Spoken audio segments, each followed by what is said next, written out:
Somebody say that if bees dies out from Earth, then it's gonna be last day approaching to the human.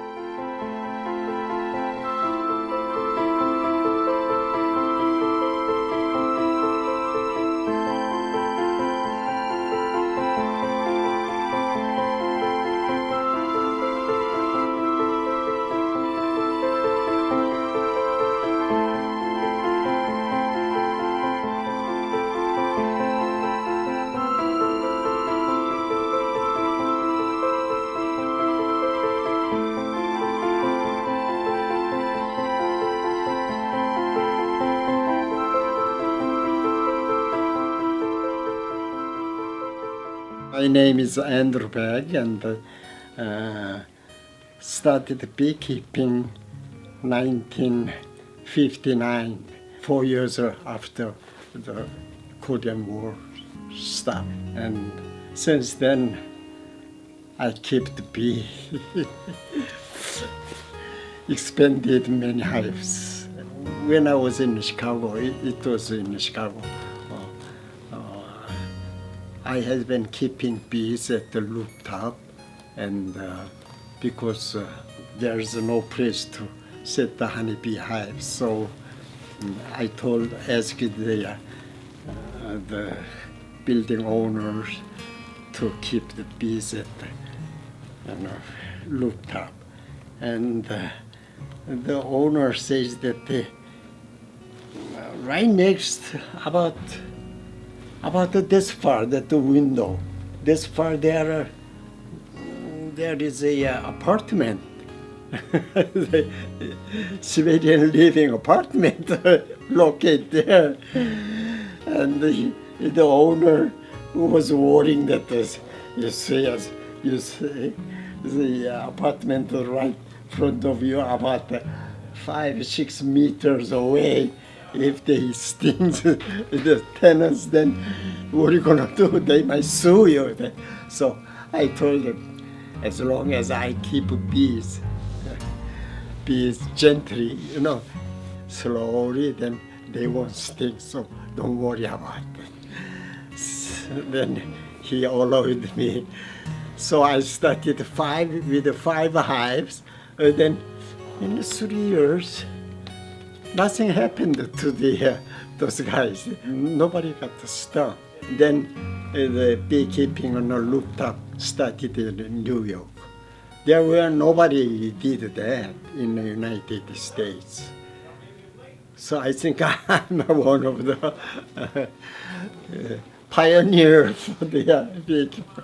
I heard quite many beekeepers doing beekeeping at New York.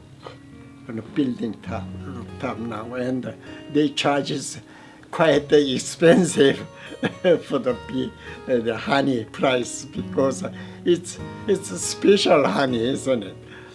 So I sometimes think that I have done little good things for the beekeepers in Chicago and New York, like that.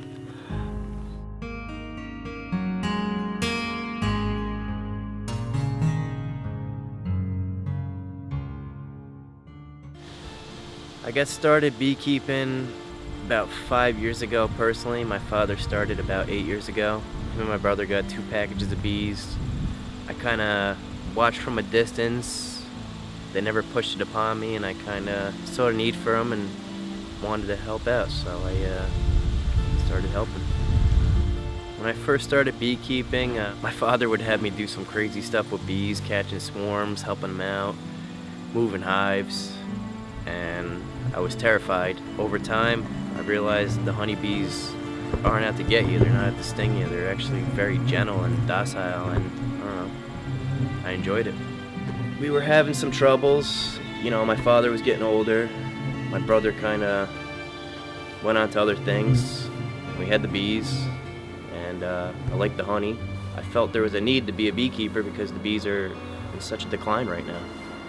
So I've been doing my best to create hives and help beginners and help out the situation. Look at this one hatching. Little baby bee coming out. See him coming out of his, he's hatching. He's coming out right now.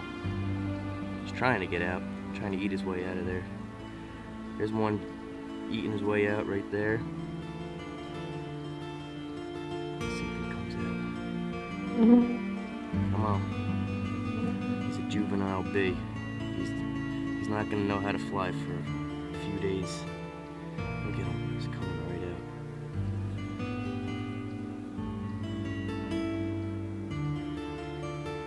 out. Wow, that was amazing, look at that.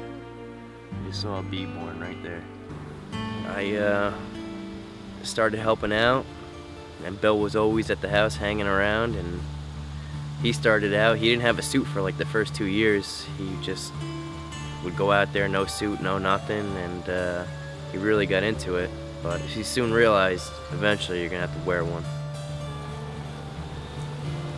That shit is straight empty. Wild Bill. His name should explain it all. Wild Bill. He's crazy. He's a great beekeeper. He could find a queen in about 15 seconds.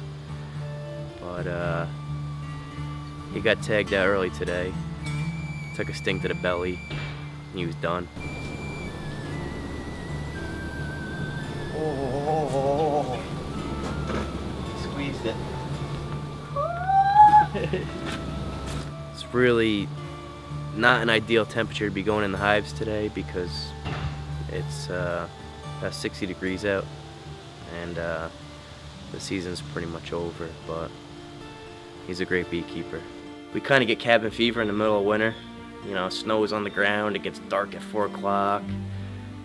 Kind of depressive, so we meet up at the bee lab, usually on the weekends, maybe a Sunday, and we build bee equipment. We build boxes and frames and roofs and inner covers and our own creations, and it's just a fun time. You know, we all just hang out and just can't wait to start beekeeping again. It's sad, decline of bees, that whole South Carolina Zika spraying. I mean, no officials thought of harming any other insects. Was kind of crazy that they would do that without the input of an environmental engineer or somebody, and they really damaged down in South Carolina and Georgia. Those are like major beekeeping states because that's where most of your package bees come, your starter hives, because they live pretty much all year round down there.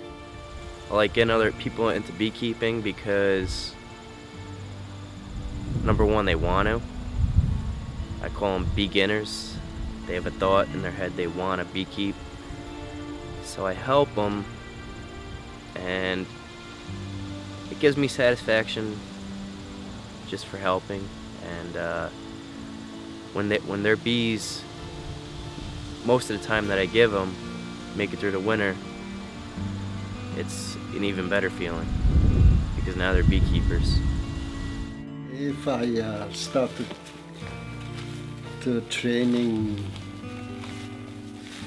I always tell them about that, you know. People, human being needs bees, you know. Well, we may perish like bees.